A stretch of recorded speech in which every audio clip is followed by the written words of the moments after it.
боло рафтани боҷи парвона ё муҷаввизи кор ва тағйир ёфтани қоидаҳои нави ҳамкории телевизион ва радиоҳои мустақил бо Кумитаи телевизион ва радиои Тоҷикистон сабаби нигарониҳои моликони шабакаҳои электронии ғайридавлатӣ ва ҷомеаи журналистии Тоҷикистон шудааст.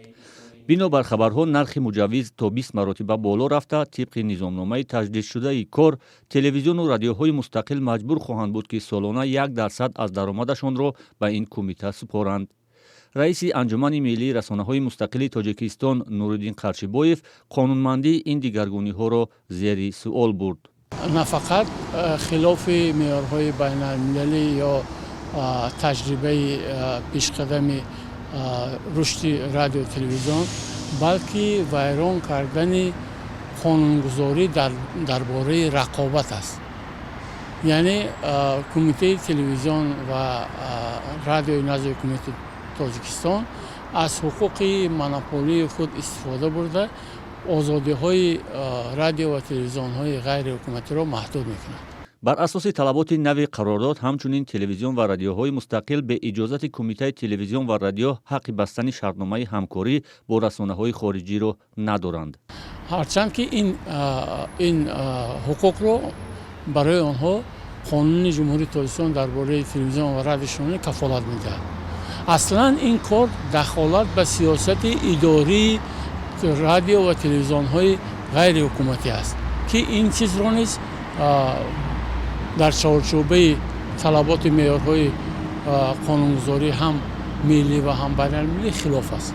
ниҳодҳои журналистӣ чунин маҳдудкунӣ ва ҳақситонии иҷборӣ аз телевизиону радиоҳои мустақилро дар фазои иттилоотӣ пас аз воқеаҳои ахири марзӣ, фишор дар дарёфту нашри ахбори дақиқ ва аз лиҳози иқтисодӣ ба касодӣ расонидани расонаҳои электронии мустақил медонанд. бахусус дар даврае ки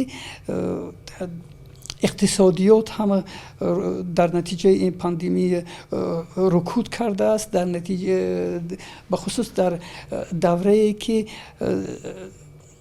радио телевизионҳо ва умуман расонаҳои мустақил имкони кор кардани як пули иловагӣ ё ки як имкони гирифтани даромад надоранд ва хеле ин имкониятҳо маҳдуд шудааст.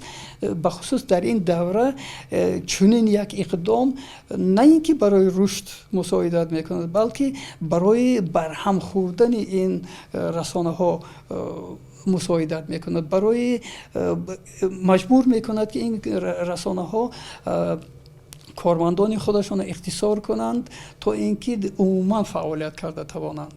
дар шартномаи Кумитаи телевизион ва радио омадааст пардохти 1% даромад аз сӯи телевизион ва радиоҳои мустақил барои хизматрасониҳои ин кумита ва рушду пешрафти бахши телевизион ва радио муқаррар шудааст. масъулони Кумитаи телевизион ва радио аз шарҳи ин қарордод ва бандҳои нави он бо исрор худдорӣ карданд. ҳамин ҳуҷҷатҳои моро сигаб дида биромадем, таҳлил кардем, ҳам шартнома ва ҳам аттестатсия ки онҳо мегӯянд ин ғайриқонунӣ аст, яъне ки ба талаботи қонун дар бораи гирифтани иҷозатнома ва талаботи худи қонун дар бораи телевизион ва радио мухолифат мекунад. Саидмурод Фатоҳзода, раиси кумита оид ба корҳои байналмилалӣ, иттиҳодияҳои ҷамъиятӣ ва иттилооти маҷлиси намояндагон, ки дар як нишасти рӯзи озодии баён суҳбат мекард, гуфт аз тағйирот талаботи нав барои дарёфти муҷаввизи телевизиону радиоҳои мустақил огаҳ нест, вале чунин талабот ва гароншавии қимати дарёфти муҷаввизро истиқбол намекунад. ӯ тасмим дорад ин мавзӯъро бо ниҳодҳои марбута бозрасӣ кунад. вазифаи давлат, вазифаи ҳукумат ин нест ки мо матбуоти худро боғӣ кунем. мо бояд рӯи рост гӯем. мақсади мо ин аст ки матбуоти мо инкишоф ёбад. мардуми мо дастрасиро ба иттилоот пурра пайдо намояд. дар он ҷое ки маълумот пурра аст, дар он ҷо мардум ҳам ором аст, қарорҳои дуруст ҳам қабул карда мешавад. ҳоло дар Тоҷикистон бештар аз 30 телевизион ва радиои мустақил фаъолият дорад ки барои фаъолият дар тӯли 5 сол як дафъа муҷаввизи кумитаи телевизион ва радиоро ба даст меоранд. то оғози соли 2021 боҷи парвонаи кори телевизион ва радиоҳои мустақил бештар аз 700 сомонӣ буд.